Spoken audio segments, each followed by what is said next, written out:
I thought I'd talk about the sky. Now, the advantage of talking about the sky is that almost everybody in this room has looked up. And of course, if you're in the auditorium, you don't see the sky. But if you're outside, you see the sky. Everybody has seen the sky. The interesting thing is, people see a lot of things, but the sky is something that people think about as well. I haven't found anybody in my life who has not thought about the sky. And of course, you start thinking about the sky from a very early age. Like I, for example, very young, looked up, and I looked up at the sky, and I thought, what is it this? We see the sky. Is it something? Is it the firmament, a bit of canvas, a cloth hanging over you? Of course, many cultures had stories about the sky. The stars that you see in the sky, maybe there's some light behind this cloth, this canvas that is above you, and there are these holes in the canvas and light filters through. This was the view of some of the ancients. And then many tribal, localized peoples think about the sky as variants of this kind of theory.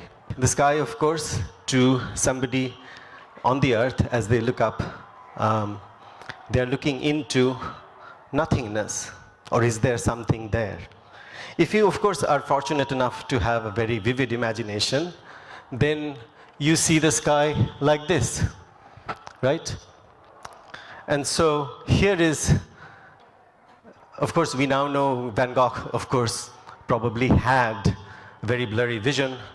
He had a condition where he could see some of this, but this is also his imagination. The sky has a lot of variation of color, and there are a lot of things happening in the sky, right? The sky has been very important in our lives all through history in very different ways. For example, if you grew up in Europe or in India, you had your life being controlled by things in the sky. This is called astrology, of course. And not everything in the sky, of course, but certain places in the sky which constitute certain constellations that have the stars that people thought control you, then the changes in these constellations were very important, because that told you whether something will change in your life. Similarly, in the Chinese tradition, the entire sky was important, not just the constellations that form the 12 signs of the zodiac. The whole sky was important. And this is why in the Chinese civilization, the kings employed a very large number of people to look at the sky every day, every hour, every minute, to document everything. And this is why, when, as an astronomer, I go back through records to find out what happened in the past in the sky, in some part of the sky, I go to Chinese records, because they are very well documented, because to them the entire sky was important, right? So the sky plays a very important role in our imagination. And so, of course, as you grow up, then you start asking the real questions. This sky that you see, is there an end to the sky? Now, this is a very famous woodcut. It's called the Flammarion woodcut, that comes from a book from the 19th century. But actually, it refers to a legend from early on about this traveler who had traveled to the end of the world, and as you can see, has looked through the sky beyond what is there. As you know, in the Greek tradition, where the Earth is at the center of this system, and the planets move on crystal spheres around the Earth, the last sphere is the sphere that makes the universe move, the entire world move. And this movement is caused by some system outside, right? And that some system could be angels, that some system could be a very elaborate system of divine gears or engineering apparatus. People had wild imagination about what makes the world move. And maybe people thought that this outermost sphere is the sky, right? And so here you are. Here is somebody looking out and discovering the gears that move the world. And you can see that the stars in this idea, of course, this is a 19th century woodcut, but of course this depicts a pre-Copernican idea that the stars are all at the same distance as the planets, and they all surround the Earth, and we are looking beyond. Now, to us who have telescopes, who can look very far away, and telescopes all kinds, as we start discovering about the universe, what do we find out about the sky? So here's a picture of the night sky. Now, what do you see here? It's a very, very interesting picture. To me, it's one of the best pictures ever taken in astronomy. And this depicts, this is from 1979, taken by a very famous man called David Malin, who was the pioneers of this subject called astrophotography. And what it does is, this is a very long exposure, in fact, of the whole of the sky, from a camera that was left open the entire night, right? And you can see why, because what you see is, in each case, each trail that you see is a part of a circle.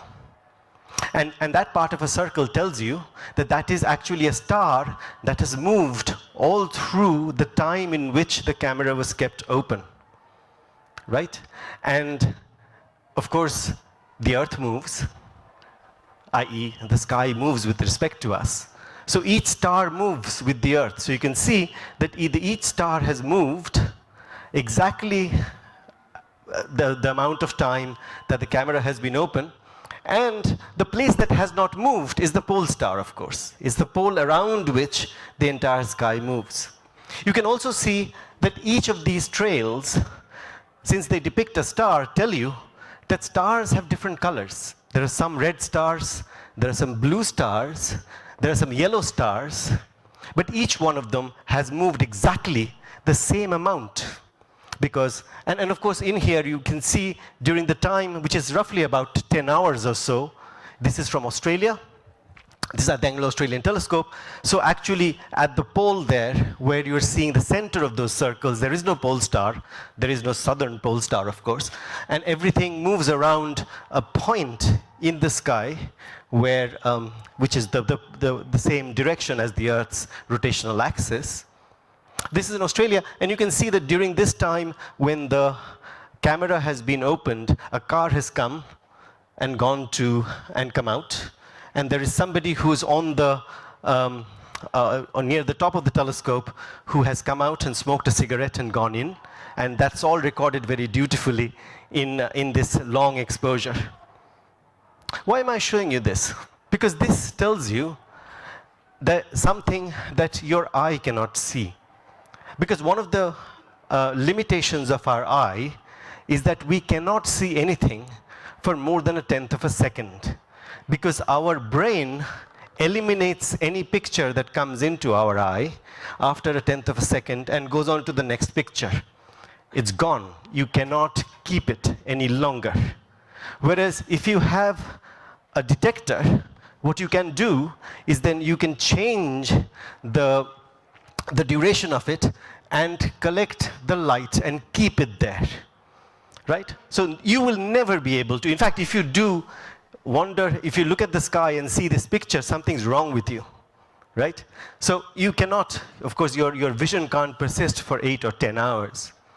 But what you see here is that for the 10 hours that has gone into this picture, not only do you see the stars, they seem to fill the sky.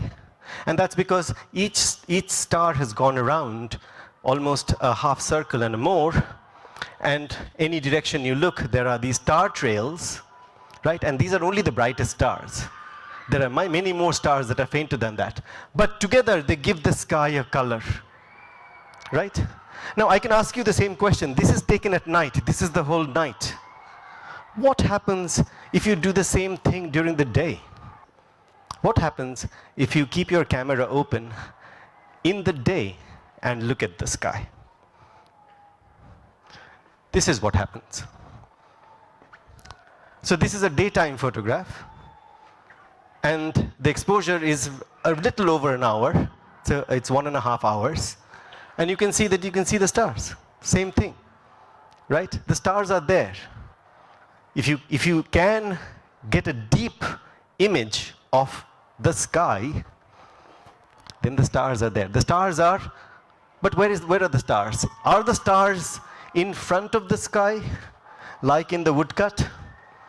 Or are the stars beyond the sky, as in the case of the other legends we talked about? Is there a sky at all? The interesting thing is we see the sky, because the sky is an ephemeral thing, isn't it? The sky is just the air. The sky is just the atmosphere.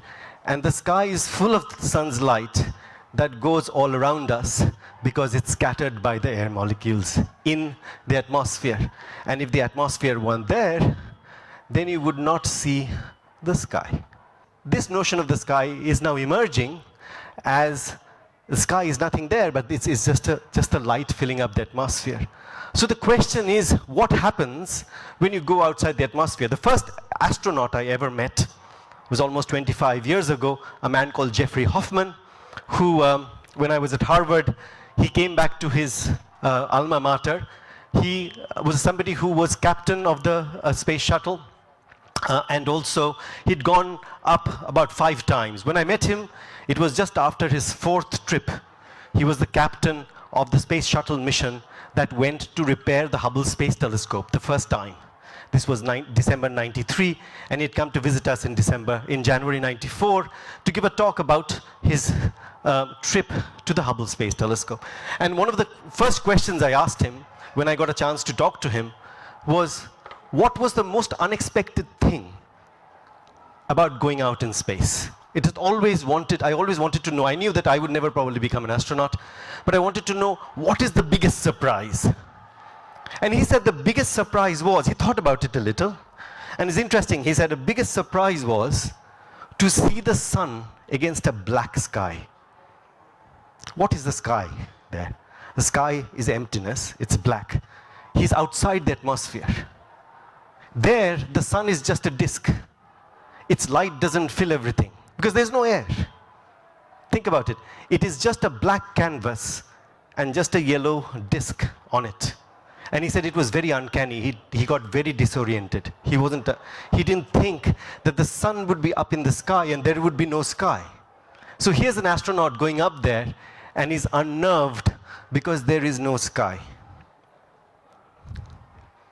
What happens if you go outside the atmosphere? Do you see no light at all? Actually, you do. So here's a picture which you will see if you send a satellite outside the atmosphere. You can see, actually this is not taken from outside the atmosphere, but you'll see it. Everything will be dark, but right in the middle, you can see there's an illumination there. It's called the zodiacal light. So if you think that you send a satellite up on the outside the atmosphere and you don't see a sky at all, that is not true. Because in the plane of the solar system, comets come and go. And as comets come and go, they melt and they leave dust everywhere. And the comets come and go in a plane called the ecliptic. It's in the same plane as all the planets and the Earth that go around the sun.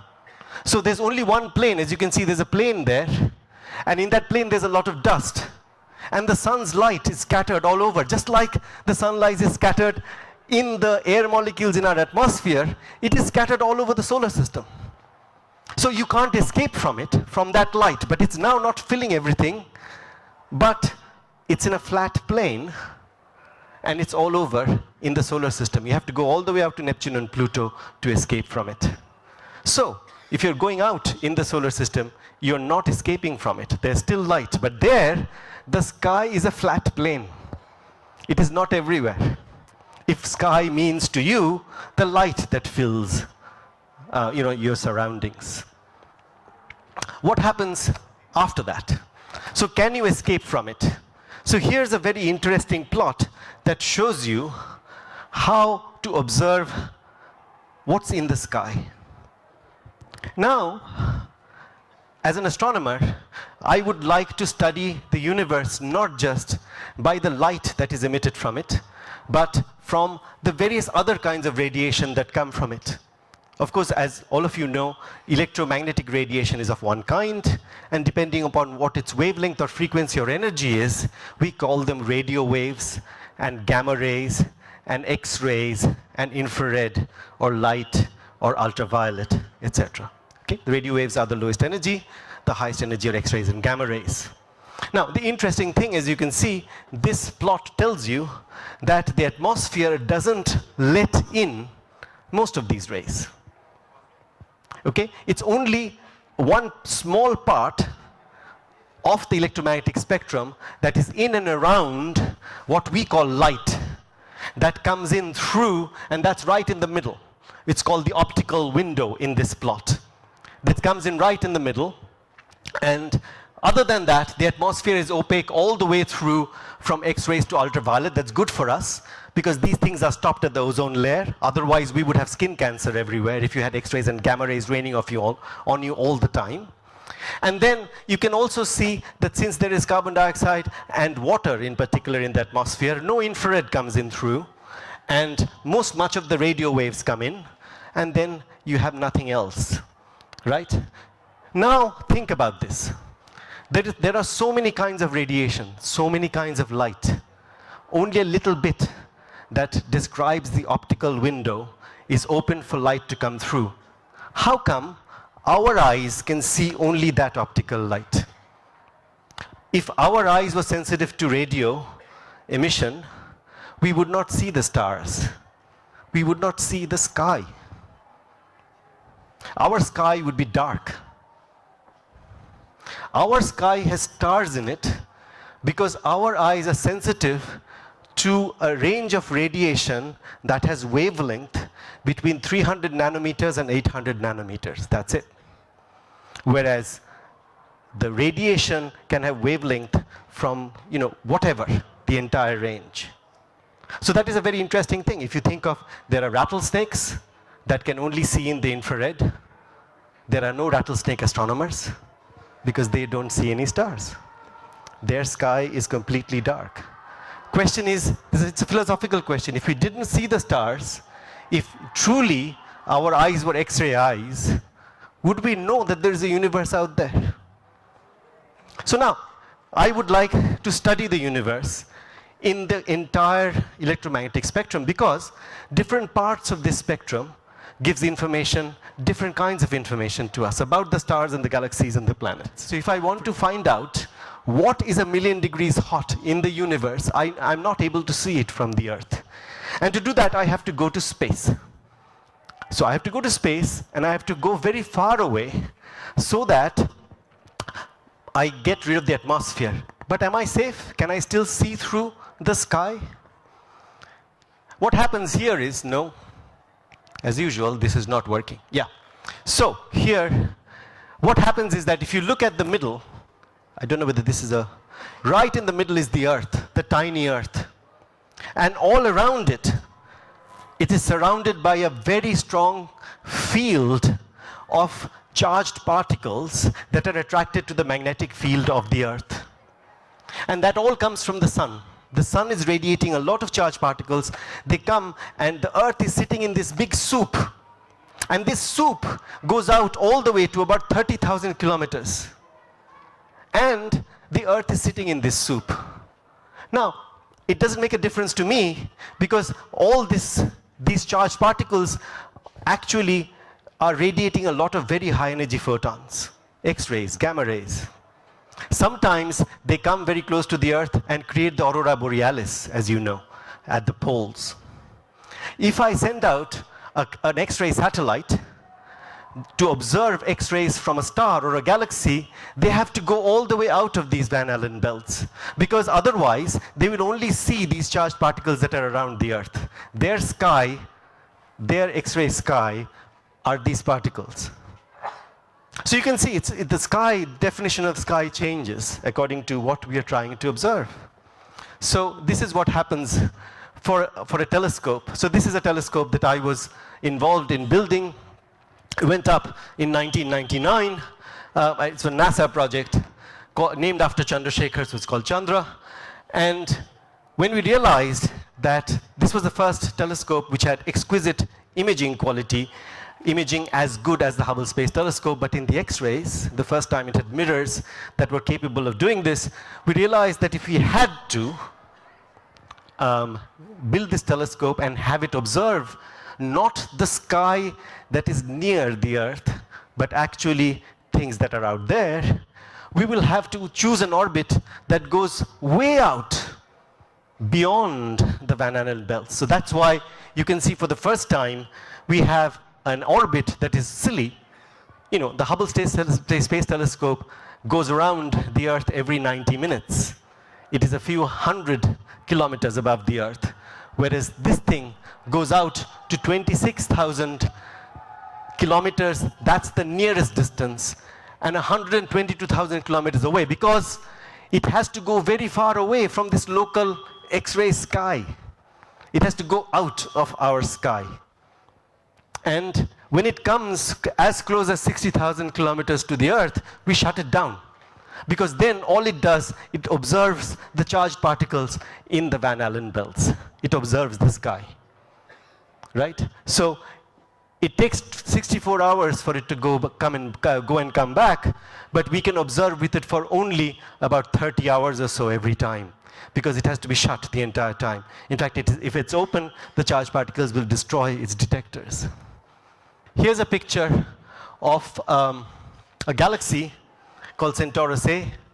And the picture that you see here is a picture taken in conventional light, the kind of light that our eyes would see, taken with an earthbound telescope through our optical sky. And what you see here is a galaxy. It's actually a collision of two galaxies. You see a dust lane, but a nice round galaxy. And everything you see in here is a few thousand degrees hot, about 2,000 to 10,000 degrees hot. We know that because that's the kind of things that produce the radiation that our eyes can see. But when we send out a telescope like Chandra up in, I won't say the sky, in space, and make it go beyond what I call the X-ray sky. Remember, I called this talk, Why We Have to Go to Space to See the Sky. When we have to go to space to go beyond the sky that the X-ray telescopes experience, then you see something like this.